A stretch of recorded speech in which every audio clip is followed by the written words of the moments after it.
The rain was merciless that evening in Aurelia, pouring in sheets against the neon-lit city streets.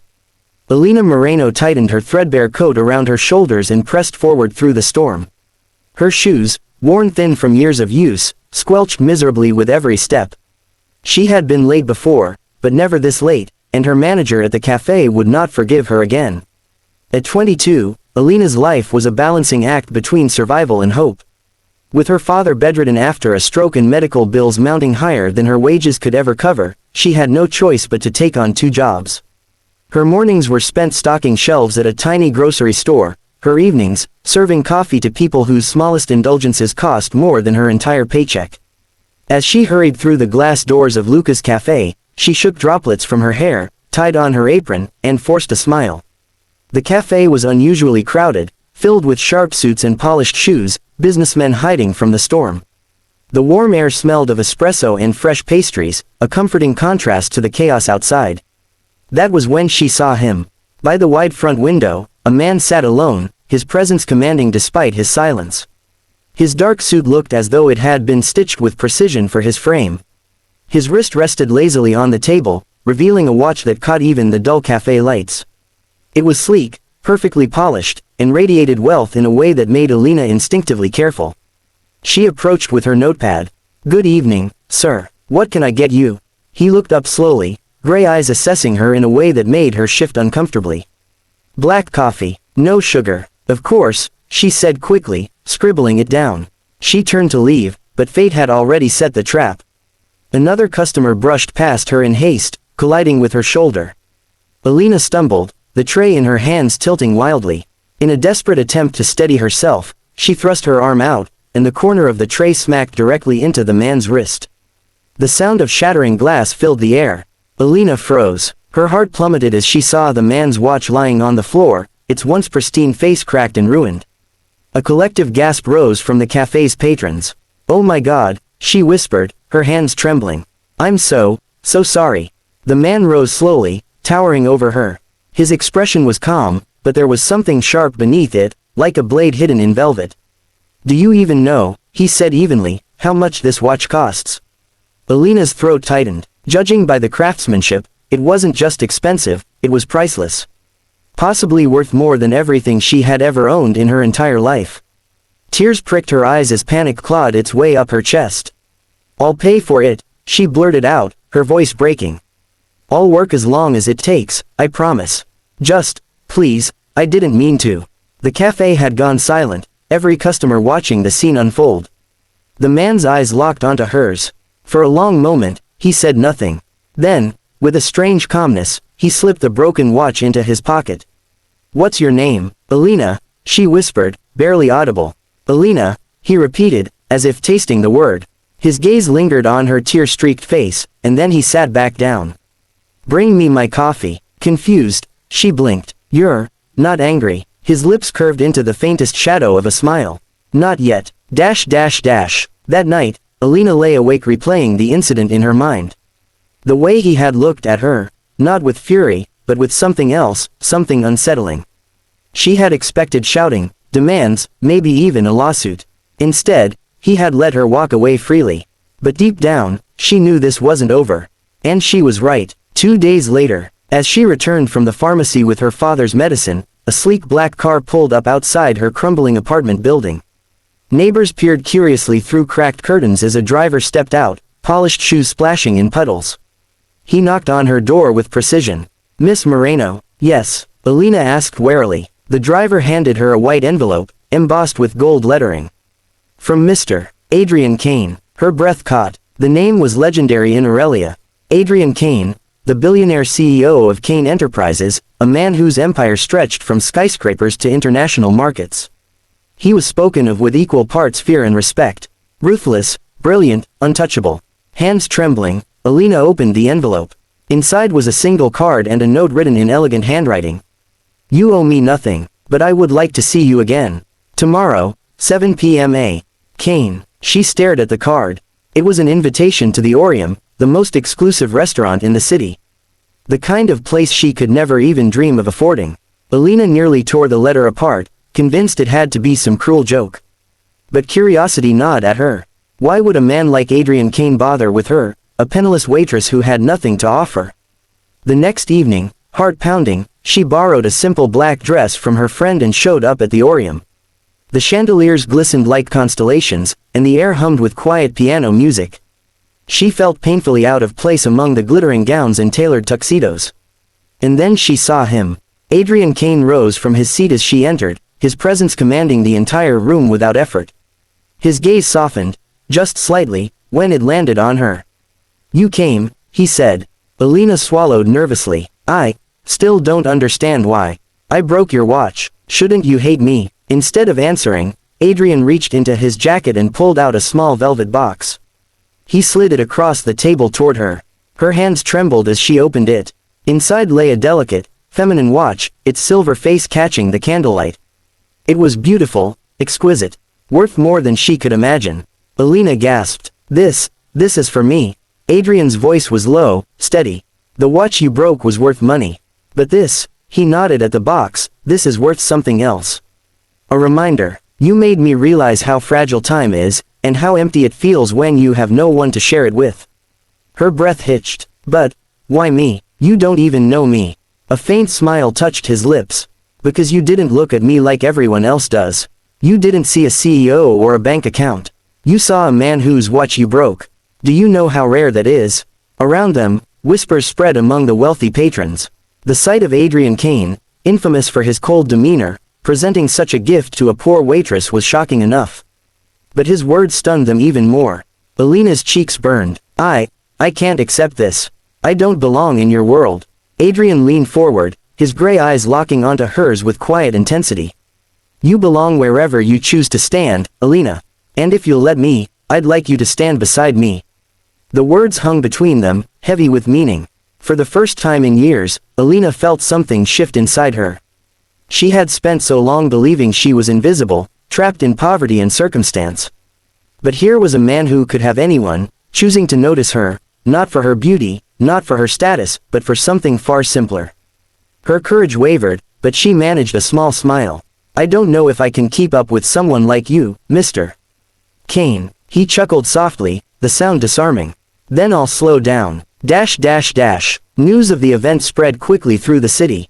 The story of the poor girl who accidentally broke a billionaire's watch, only to receive something priceless in return, stunned everyone. Some whispered it was a fairy tale, others insisted it was a calculated move by Adrian Kane. But those who were there, the ones who saw the look in his eyes, knew it was something else entirely. For Alina, it wasn't about the watch, or the whispers, or even the wealth. It was about the moment she realized her worth had never been tied to money or status. And as Adrian reached across the table to take her trembling hand, she knew one thing for certain. Sometimes, accidents aren't accidents at all. The city of Aurelia was drowning in rain that evening, its glowing towers blurred behind a curtain of silver.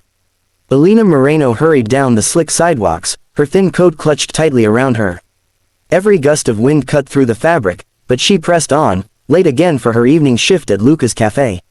At just 22, Alina's life was a cycle of exhaustion. Since her father's stroke, she had been juggling 2 jobs, paying rent on their crumbling apartment, and scraping together money for medicine. The weight of responsibility pressed on her slender shoulders, but her dark eyes still carried a quiet determination. When she finally burst into the cafe, cheeks flushed and hair dripping, she barely had time to tie her apron before the manager barked, "You're late, Moreno. Get to work." The cafe was unusually crowded, buzzing with suits and umbrellas as wealthy professionals sought shelter from the storm. Alina pasted on a practiced smile and rushed from table to table, balancing trays of steaming drinks. That was when she noticed him. At the corner table by the window sat a man who seemed to draw the very air around him into silence. His navy suit was cut to perfection, his silver tie glinting faintly under the dim light. His chiseled jawline, sharp gray eyes, and the way he leaned back with quiet authority made him stand out among the crowd. On his wrist rested a sleek watch that looked as though it belonged behind glass in a museum, not in a small cafe. Alina swallowed nervously and approached. "Good evening, sir. What can I get you?" His eyes flicked up, assessing her in a way that made her feel as though he saw more than she wanted him to. "Black coffee," he said simply. "No sugar." Alina scribbled it down, turned to leave, and fate intervened. A rushing customer bumped into her, sending her stumbling forward. Her tray jerked sideways, and before she could regain balance, the edge clipped the man's wrist. The sound that followed made her blood run cold.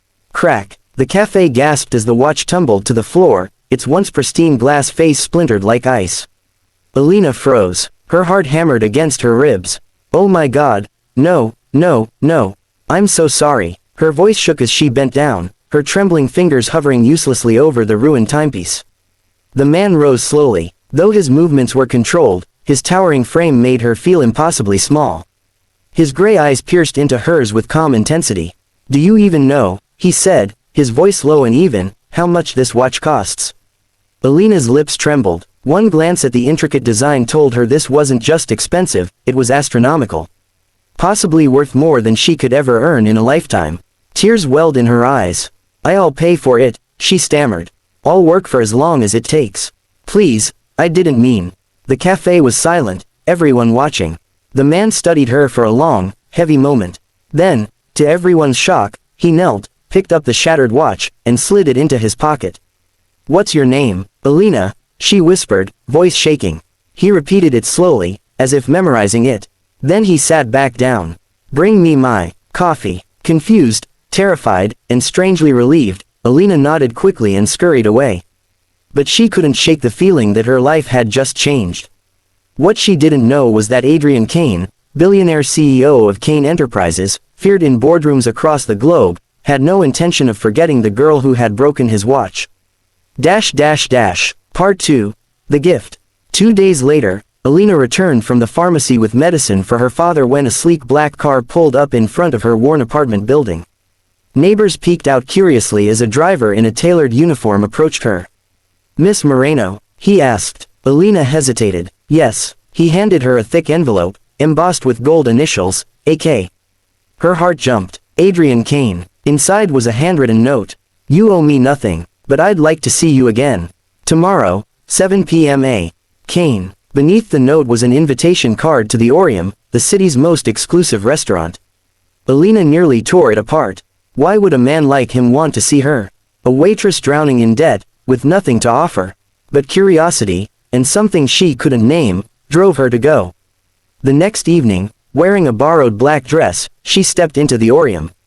The chandeliers glistened like constellations, the air filled with soft piano music. She felt painfully out of place among the glittering elite. Adrian Kane was already waiting. He rose as she approached, every movement commanding attention. His sharp gray eyes softened slightly when they landed on her. You came, he said. Alina swallowed. I still don't understand. I broke your watch. Shouldn't you hate me? Instead of answering, he slid a small velvet box across the table. Her hands trembled as she opened it. Inside was a delicate, feminine watch, its silver face shimmering under the candlelight. Exquisite, priceless. Her breath caught. This is for me. Adrian leaned forward. The watch you broke was worth money. But this is worth something else. A reminder. You made me realize how fragile time is, and how useless it is if you have no one to share it with. Her chest tightened. But, why me? You don't even know me. A faint smile curved his lips. Because you looked at me and saw a man. Not a CEO, not a billionaire. Just a man whose watch you broke. Do you know how rare that is? Gasps echoed from nearby tables. Patrons whispered in disbelief. Adrian Kane, known for his ruthless business empire, was offering a priceless gift to a poor waitress. Alina's cheeks flushed with embarrassment. I can't accept this. I don't belong in your world. You belong wherever you choose to stand, Alina, Adrian said quietly. His gaze was unwavering, steady. And if you'll let me, I'd like you to stand beside me.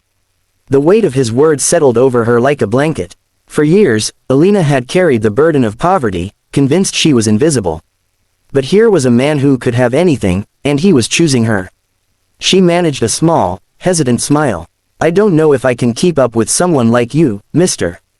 Kane. Adrian chuckled softly, a sound far gentler than his reputation. Then I'll slow down. News of the encounter spread across Aurelia like wildfire. The story of the poor girl who accidentally broke a billionaire's watch, only to be given something far greater in return, captured every imagination. Some called it a fairy tale, others a scandal. But Alina didn't care what the world thought. She cared about the man who had looked at her, not as a servant or an inconvenience, but as someone worth noticing. For her, the watch wasn't just a gift. It was a reminder that sometimes, the moments we fear the most, our accidents, our mistakes, can open doors we never dreamed existed. And as she left the restaurant, with Adrian's hand brushing against hers, she realized something she would carry with her forever. Sometimes, accidents aren't endings. Sometimes, they're beginnings.